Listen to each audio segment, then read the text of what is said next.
and welcome to another episode of Talking About the Movies, coming to you on a Thursday night, actually early Friday morning, on the calm before the storm, I like to call it, because today, of course, Avatar, Fire and Ash, the SpongeBob movie, Search for SquarePants, and The Housemaid come out this weekend. 3 movies I've been really looking forward to checking out, so that's going to make up my entire Saturday, going to see those movies. And then I'll film my reviews Saturday night and have the video for you on Sunday. But before we get to that, as we're getting close to the holiday season here, we're coming to the end of our 20th anniversary season here of me covering the biggest new releases of the weekend. And, you know, we have a couple more specials, specifically the best and worst movies at the end of the year to do that. So stay tuned for that coming up at the end of the year. But with all that said, though, this is a video that I'm just going to kind of do this off the cuff here because, like I said, it's late. It's about 2 a.m. by the time I'm recording this. And I should have done this on Saturday, honestly. But I got distracted by the snow and all that. I had to do my time about the Christmas video, too. So I had to put that together. So things just got out of the way in general here. Plus, I was watching the NFL games on Sunday and all that type of stuff. So make up as many excuses as you can. But, hey, I'm here now. I'm going to run through this pretty quickly, and like I said, this is going to be off the cuff, so I'm just going to remember this stuff off the top of my head. The video that I'm talking about here, as you see from the title below, my best movie-going experiences of the last 20 years. And I've talked about some of the worst movie-going experiences I've had in the last 20 years, specifically when I broke my pinky finger watching Shark Tale. I've talked about how I've had some negative experiences going to see stuff like Legend of Tarzan, where, you know, seating arrangements got really messed up, and this was before every Cinemark theater had a selected seating thing at the ticket counter. Yet it was only for the XD screenings for that. That happened during Legend of Tarzan. I talked about that. I did a video a while ago talking about my weird theater going experience watching Oppenheimer, where a dude just randomly decided to sit in my seat, and you know, just like crazy stuff happened there. If you want to check that out, I'll leave a link to it in the corner. But what about the best movie-going experiences in the last 20 years? What are those moments that I can remember from the last 20 years of going to see movies? And, you know, what are the ones that have sticked out with me the most? Well, like I said, this is going to be off-the-cuff stuff here, so let's get right to it. And let me see if I can think of my first one right off the bat. Of course, if I got to talk about my favorite movie-going experiences, I got to talk about my first time going to see a movie for the first time on my own. It was the same day that my sister and I went to see Mean Girls, and I had wanted to see a movie on my own that day. That was supposed to be the plan, but then my sister wanted to come with me, and so after the movie, I told my parents, hey, can I go see this movie on my own, because I'm not going to get a chance to see it, and that movie was, of course, Envy, which I touched on in a Time About the Movies episode. It's a movie that holds a special place in my heart, because it was one of those movies that, you know, it was the first film I ever saw in a theater, and it's one I remember very fondly. And it's one of the few reasons why I think I'm one of the few people that actually still kind of like that movie, even after all those years. Yeah, it's not a great movie, but it certainly is not a bad movie overall. But you can really relate to Ben Stiller's character in that movie, especially when he's calling out his boss because he's so pissed off that he wasn't getting in on Jack Black's idea for the poop spray and all that. But that line of dialogue there is great. But my great thing about that is that I got to sit in a movie theater on my own for the first time ever, and that's been something I've been very grateful having the privilege of doing ever since then. And that's just one of those moments I remember dearly, first and foremost. And that was not even before I started doing these film reviews in general here. But then of course you go to 2005, and that was when I found The Weatherman for the first time ever, a movie that did not do well at the box office. It crashed and burned. It wasn't a big critical success overall, but one of the reasons why that movie stuck out with me for the first time ever was it was a movie that I kept seeing the trailer for a number of years in theaters and when E had coming attractions and all that, and it looked very interesting to me. It was a movie that really is one of those movies that is actually one of my all-time favorite movies, and yet a lot of you probably don't even remember what that movie was. And I think what stuck out with me the most is that it proved that, you know, in a time when you had all the big blockbusters out there reigning supreme, you could find these little gems that people are hardly ever going to remember and may crash and burn at the box office. In fact, Paramount had a couple of other titles around that time, like Elizabethtown, Bad News Bears, you know, Last Holiday, stuff like The Honeymooners too, like movies that were not great films overall, but sometimes you could find a real good little gem here and there. Like that one, The Weatherman, definitely is one of those ones that really sticks out with me the most. That one, and also The Ice Harvest, which came out around that same time, which ended up being one of Harold Ramis's the last really good thing Harold Ramis ever did as a director before he passed away. But that's another one of those movies that I remember very much so. Trying to think of what else I want to throw in here. 2006, I can think of the first time I went to see Superman Returns. I actually saw that a couple times in theaters. I saw it on opening day, and then I went out to one of the IMAX theaters all the way out by when the Pittsburgh Mills was open, when that used to be a new mall with a lot of stuff inside of there, including a Cinemark theater with an IMAX theater in there. And that was my first IMAX theater experience I ever had. I mean, it's like I said before, I've talked about this in several other videos where, we have one big IMAX theater at the Carnegie Science Center in downtown Pittsburgh, and I wasn't going to drive all the way out there to go see a movie like that unless there was something that was going on around that time for someone in my family to be interested in, that I can go watch this movie. And Superman Returns, seeing it in IMAX for the first time, was really an engaging experience. It really gives you that look. As you look at this big screen with this movie playing in the background, it really is a unique, enthralling visual experience that I will never forget, seeing that movie on the biggest screen possible. I mean, you could see why IMAX is such an amazing experience overall here. And unfortunately, we don't have that. I go to Cinemark XD, and that is the biggest theater screen that we have around here that I still go to, because that IMAX theater I went to see Superman Returns in is no longer around. But it's one of those experiences I'll never forget, seeing that film on a big IMAX screen. And I still love that movie a lot. I still think it is the second best modern Superman movie we've had, with the first one being, of course, the James Gunn movie. But that's one of those ones I remember the most. Another one I remember really getting into in 2006. The first time I saw Happy Feet. I mean, it was a movie where, the marketing did a good job of selling you on the movie. It was winter time, of course. It actually snowed, I think, on the day I went to see it the first time. And it was just a movie I instantly fell in love with overall. Not just because of the animation, but just the fact that it was such an engaging storyline. It was such it was such an overall enjoyable movie, and it really turned me around to George Miller. Like, to really made me want to see the rest of his movies in general. And he's still one of my favorite directors. Like, the fact that the way people get excited for new Ridley Scott movies. That's how I get excited when a new George Miller movie comes out. I will always be there on day one, because the guy very rarely misses a beat, unlike Ridley Scott. I mean, the last couple of movies he's made have been really good films. Furiosa, a Mad Max Saga, which I think is very underrated. The 3,000 Years of Longing is also another very underrated film of his. But it all began with Happy Feet, and if it wasn't for Happy Feet, I would have never found the Mad Max movies. I would have never found all these other movies. I didn't even realize until after I saw Happy Feet that this is the same guy that made Babe Pig in the City, one of the most underrated sequels of all time, which is another one that kind of crashed and burned when it came out in general. But, Happy Feet was one of those ones that I always remember as a great overall film experience. The Simpsons movie, when that came out the first day, that's the first time I think I ever got tickets for a first night event theater screening. I just mentioned, I forgot another one that was in between those, but I'll touch on it a little bit. But the Simpsons movie, another one that was hyped up for over a year and a half. When that first trailer came out in front of Ice Age: The Meltdown, that we were finally getting the Simpsons movie, I was just like, that was like the greatest day of my life. I just figured, after this, there'll be no other big, highly anticipated movies that I'll be waiting for, because I've been waiting for the Simpsons movie to come for a long, long time. They've been talking about it since 1998, and it finally came 9 years later. And while not a great movie overall, it was a great experience seeing 2D animation on the big screen, even though 2D animation was slowly but surely kind of weighing down, because we were entering a 3D animation world at that point.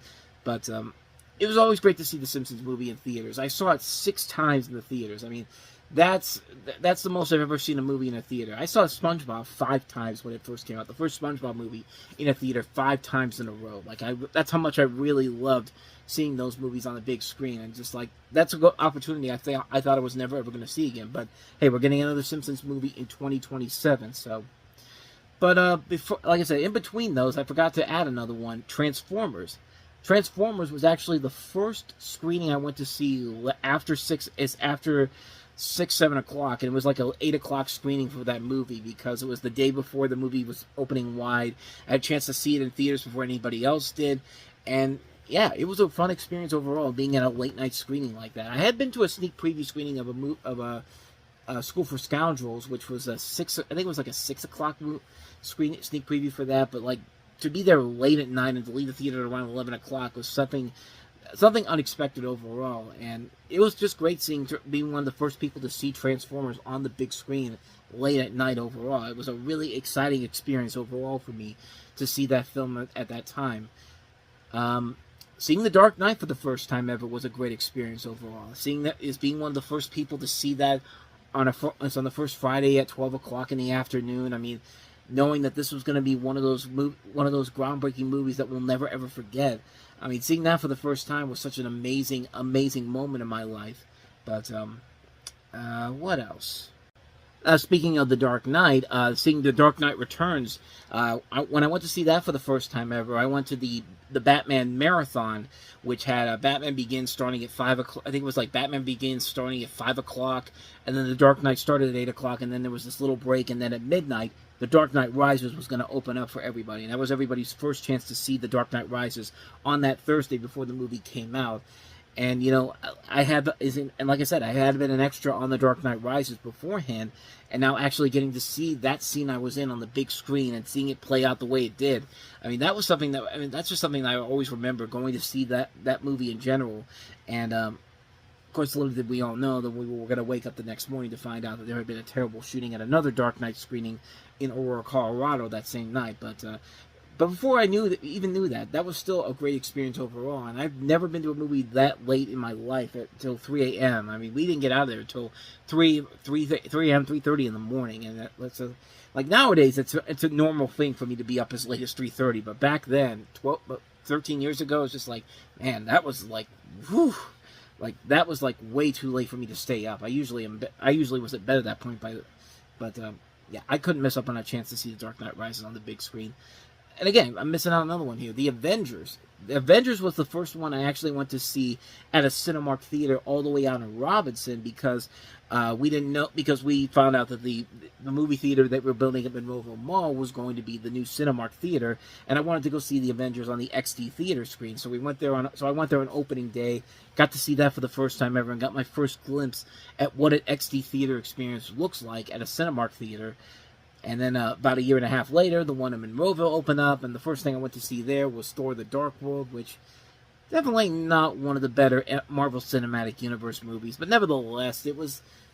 I mean, it's still I still think of it as one of the worst MCU movies overall, and I'll touch on that on Time About the Movies in a couple of days because I'm going to get to that weekend, probably on Saturday. I think November 8th was when it came out, if I'm not mistaken. But in between that, there was also. Oh, I just lost it for a second. This isn't what I was thinking of, but I figure I might as well bring this up. You know, anytime I got to see a re-release of a movie on the big screen for the first time, that was a fun experience overall. My chance to, because I saw Toy Story when I was very little when that movie came out the first time. For some reason, we did see Toy Story 2. I'm thinking we didn't, but now Monsters Inc. was the one I think I didn't see in theaters, and. Toy Story and Toy Story 2 I remember seeing in theaters for the first time, and then Toy Story 2 actually was one of the first movies we saw when the theater I used to go to down by where Walmart is. That's no longer there. It's now Busy Beaver, but that was one of my first movies I ever saw when that theater opened up. But seeing The Lion King on the big screen in 2011 for the first time was a great experience overall. What else? There was another. Seeing Jurassic Park in 2013 was in 3D for the first time. Was my first time seeing it on the big screen, even though I had seen that film numerous times. Seeing Back to the Future in theaters in 2013 was a great experience to see. My first time seeing that movie on the big screen, even though I've seen that movie multiple times. Ghostbusters I saw on the big screen for the first time in 2014. Jaws, I saw that for the first time on a big screen in 2022. Night Before Christmas, I've seen that movie in theaters 3 times. The first one was when I was in my first year of college in 2007, and then following that, I saw it again in 2013, and then again in 2023 when that was released in the theaters again. But anytime I can see a classic movie on the big screen, it's definitely worth taking a chance and seeing overall. I went to see the Hobbit movies. The first time I saw all 3 Hobbit movies on the big screen was when the last movie came out. I saw The Desolation of Smaug in theaters. I didn't see The Unexpected Journey in the big screen. I waited for Blu-ray for that one. But the last one, The Battle of the Five Armies, the Cinemark had a marathon of all 3 movies, and so I was there all day long and got to see the last of the Hobbit movies. I saw them all together in one package during that time, and it was an exhausting time sitting there for over 9 hours in that theater. But hey, I did it for the Batman movies, so I figure I owed it to the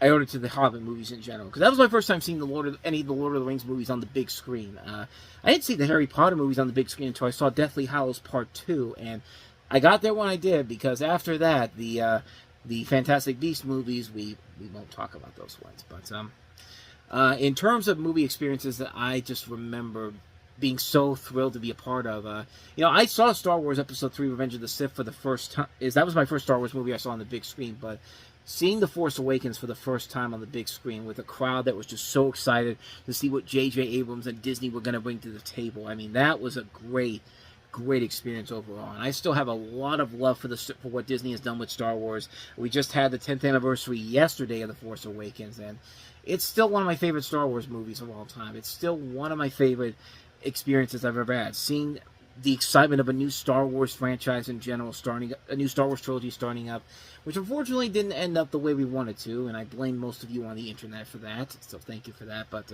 yeah, Last Jedi is not that bad of a movie. Sorry, you lose that battle. But Jurassic World is another one that was a very fun experience overall. Seeing a brand new Jurassic Park movie, feeling that excitement again after 2 lackluster sequels, it really did feel like you were watching the first Jurassic Park movie all over again, because the excitement was there. It was there. A brand new Jurassic Park franchise is about to begin, and it's just, it just really is.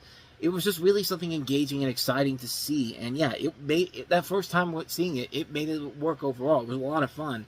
The sequels were not as good, but I still enjoyed seeing them on the big screen overall. But seeing that first one, Jurassic World, on the big screen really was very, very special for me to see that on there. But yeah, excellent film. Trying to think of another one here, but the next closest one I can think of was probably is Avengers Endgame. I mean, if I have to talk about the best overall experience I've had in the movie theater, Avengers Endgame definitely was that. This was a movie that everyone was expecting to be this gargantuan hit. I got there about an hour early, so I made sure that I got my seat and everything, so nobody took it. And the end result was great. Seeing everyone's first reactions to everything that was going on, trying to avoid as many spoilers as I could before I could get to that Saturday showing. I mean, seeing that for the first time and seeing all the characters that we've come to know from the past 11 years of these Marvel movies coming together in this big epic battle that's been building to this moment. I mean, that was a moment where I'll never forget it. The excitement everyone had, that moment when Cap is about to take on all the Thanos' bad guys with them, and then you hear Sam. When you hear Sam, I think it's Sam.